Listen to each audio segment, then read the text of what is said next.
todo o poder de Deus que possamos desfrutar nessa vida, devem ser encarados apenas como cuidados paliativos. Comparado com a glória que nos aguarda na transformação do nosso corpo e, consequentemente, com a transformação do mundo na volta de Cristo. Vocês sabem o que é cuidado paliativo, irmãos? Cuidado paliativo é quando você pega um paciente que já não tem mais jeito. É aquela pessoa que fica com o paciente ali nos seus últimos dias, para que ele tenha uma qualidade de vida antes da sua morte.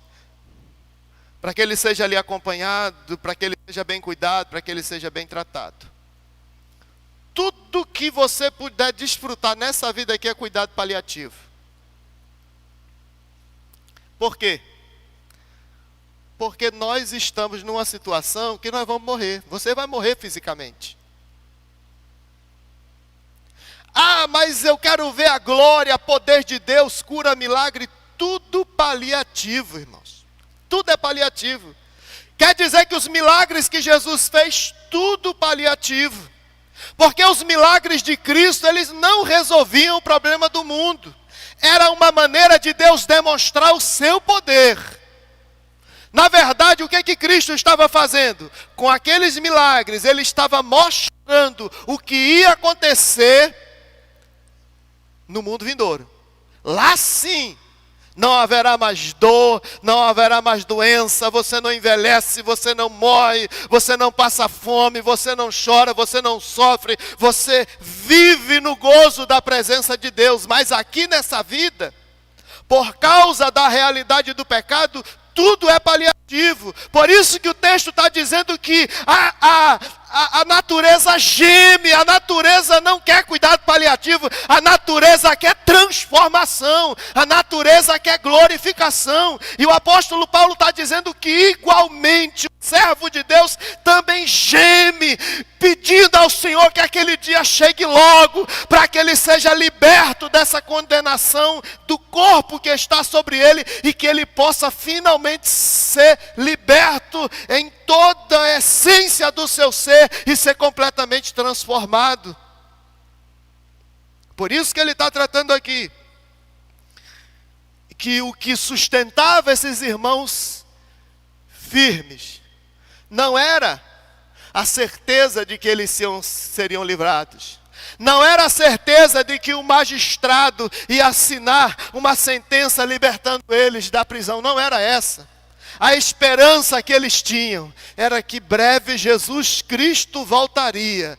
E todo o sofrimento que eles passaram faria algum sentido. Imagina você pregar a teologia da prosperidade nessa época aqui. Os historiadores dizem que essa igreja do primeiro século, ela era formada de 80% de escravos.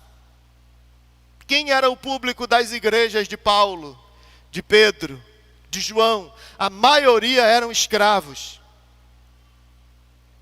Eram vassalos do Império Romano.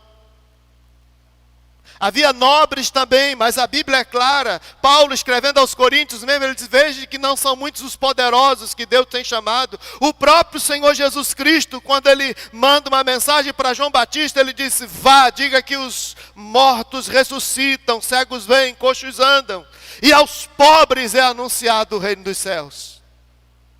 Não eram muitos os ricos. Tinha rico, mas não eram muitos. E muitas daquelas pessoas, quando entregavam a sua vida a Jesus, passavam agora a ser perseguidos. Mas o Espírito Santo os assistia, os consolava. De maneira que, no meio do caos, eles não se sentiam a sós. Eles sentiam a presença de Cristo com eles, através do seu Espírito. A perspectiva de vida do homem nos dias de Jesus era de 50 anos. Muitos deles comiam uma vez por dia. Nós ainda que reclamando da situação. Todos nós aqui moramos em uma casa, dormimos em um colchão macio e quente, nos alimentamos no mínimo 3 vezes ao dia, ou seja, à vista deles.